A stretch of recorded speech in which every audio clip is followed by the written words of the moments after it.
अशोकनगर के पूर्व कलेक्टर आदित्य सिंह एक बार फिर सुर्खियों में हैं। हाल ही में उनका तबादला हुआ था और अब उनके खिलाफ कई गंभीर शिकायतें सामने आईं। आनंदपुर ट्रस्ट से कथित तौर पर 3 करोड़ रुपए की मांग, अशोकनगर बाईपास परियोजना में अनियमितताओं और जमीन अधिग्रहण में कथित भ्रष्टाचार के आरोपों ने प्रशासनिक गलियारों में हलचल मचा दी। हालांकि आदित्य सिंह ने सभी आरोपों से साफ इनकार किया है। इसी पर हमारी ये रिपोर्ट देखिए। ये है अशोकनगर के पूर्व कलेक्टर आदित्य सिंह। इन्हें हाल ही में हटाया गया था। दरअसल दिल्ली में इनके खिलाफ शिकायत हुई थी कि आनंदपुर ट्रस्ट से इन्होंने 3 करोड़ रुपए की डिमांड की थी। दिल्ली ने आदेश दिया इस तरह के अधिकारी को मुख्य पदों पर न रखा जाए। फिलहाल तो अब एक बड़े भ्रष्टाचार की पोल खुल रही है। केंद्रीय मंत्री ज्योतिरादित्य सिंधिया ने एक बड़ी योजना, महत्वपूर्ण काम किया। केंद्र से बाईपास के लिए 92 करोड़ रुपए दिए, जिसमें इस योजना पर भूमाफियाओं और अधिकारियों ने भ्रष्टाचार कर दिया। योजना क्या थी उसे अधिकारियों ने बाद में बदल दिया।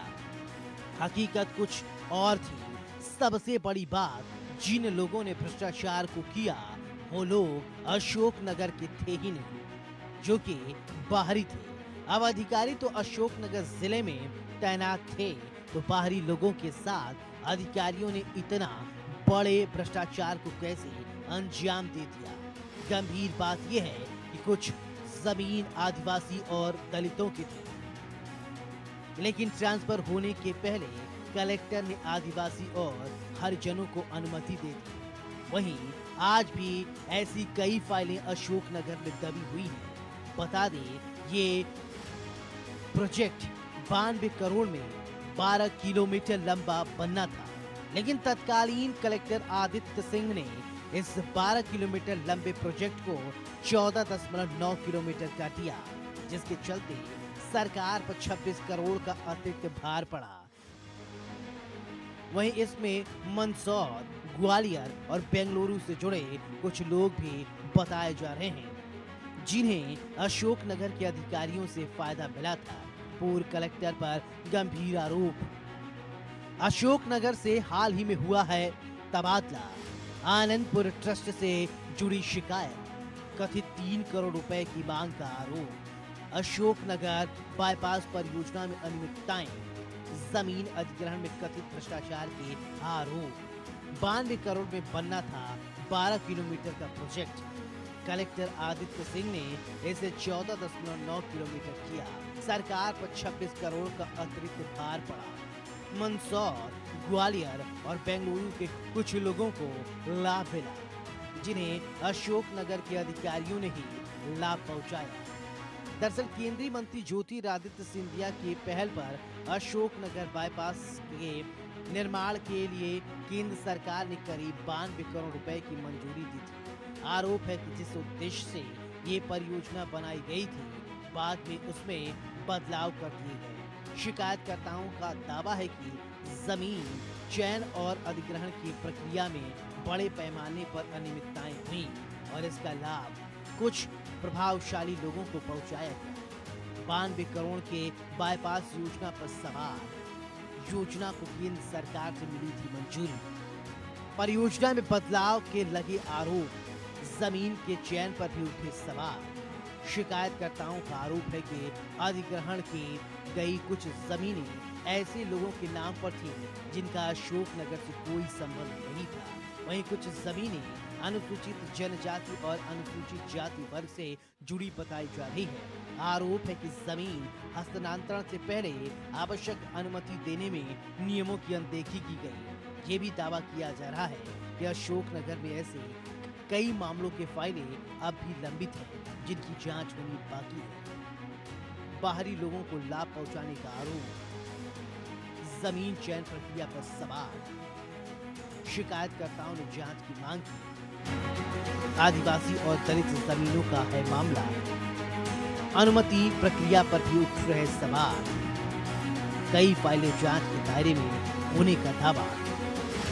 वहीं आदित्य सिंह के खिलाफ आनंदपुर ट्रस्ट से जुड़े मामले में कथित 3 करोड़ रुपए की मांग की शिकायत भी उच्च स्तर तक पहुंची।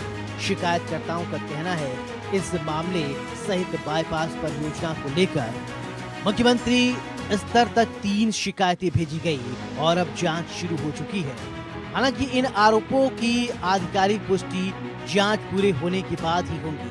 वहीं इन तमाम आरोपों पर जब पूर्व कलेक्टर आदित्य सिंह से सवाल किया गया तो उन्होंने सभी आरोपों को खारिज कर दिया।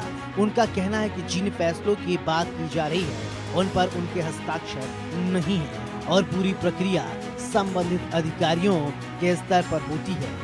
पूरा घटनाक्रम है कि यहाँ से निकल रहा था पहले बाईपास, फिर इसमें पूर्व प्रशासन ने इसकी ड्राइंग बदलकर और यहाँ से करीब 3 किलोमीटर आगे से खैरावान बनियाई होती हुई त्रैमकपुर होती हुई ये 15 किलोमीटर की बाईपास का इन्होंने प्लान बनाकर और राज्य शासन को भेजा है। और यहाँ बहुत से भूमाफिया ने जमीन खरीदी है, बहुत भूमाफिया यहाँ सक्रिय हुए हैं इसमें।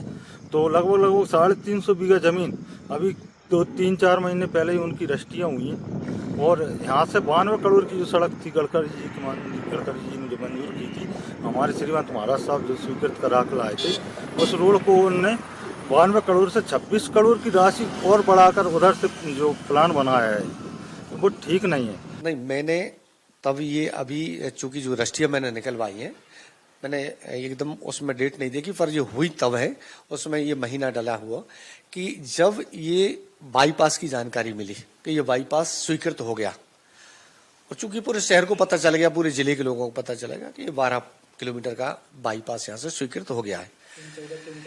14 किलोमीटर की किसी को भी जानकारी नहीं थी, मुझको भी नहीं थी, जबकि मैं तो विधायक हूँ उस जिले का।